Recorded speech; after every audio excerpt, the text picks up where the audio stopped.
PT ARKO RHYDRO terbuka kegiatan usaha utama, pembangkitan tenaga listrik melalui sumber energi baru dan terbarukan yang berasal dari aliran air. Pembangkit listrik tenaga air berkedudukan di Jakarta Selatan, Indonesia. Penawaran umum sebanyak-banyaknya 579.900.000 saham atau 20,00% dari total modal ditempatkan dan disetor setelah penawaran umum perdana saham yang merupakan saham baru dengan nilai nominal Rp25.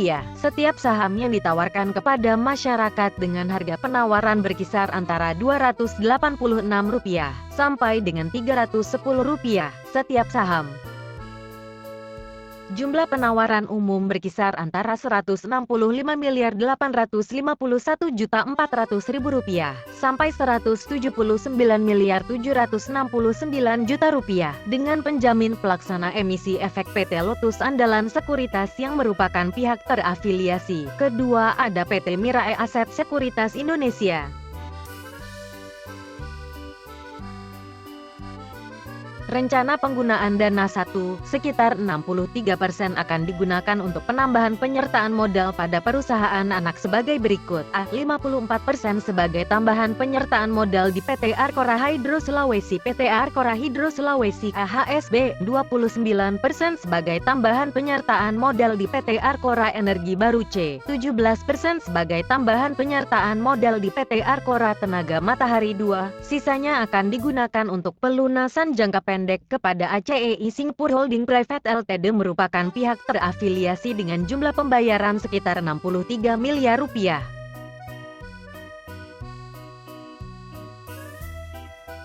Kemudian dari daftar porsi pemegang saham perseroan setelah melakukan penawaran umum sebagai berikut. 1. PT Arkora Bakti Indonesia sekitar 48%. 2. ACEI Singapore Holdings Private Ltd sekitar 32%.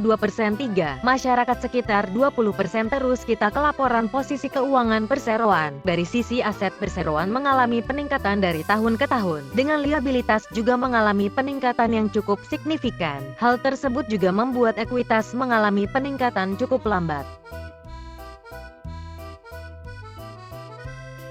Terus dari laporan laba rugi perseroan, pendapatan perseroan sempat terdampak di tahun 2020 mengalami penurunan sangat signifikan, tapi hal itu tidak berlangsung lama. Di tahun 2021 pendapatan perseroan kembali seperti sebelum pandemi, bahkan cenderung naik. Dari segi net profit, perseroan mengalami kerugian selama 2 tahun di 2019 dan 2020, sedangkan di 2021 perseroan mengalami perbaikan yang signifikan. Yang terakhir dari arus kas perseroan, dari arus kas aktivitas operasinya mengalami surplus selama 2 tahun dari yang semulanya negatif dari 2018 dan 2019. Beban terbesar terletak pada pembayaran kepada pemasok, terlihat angkanya cukup besar.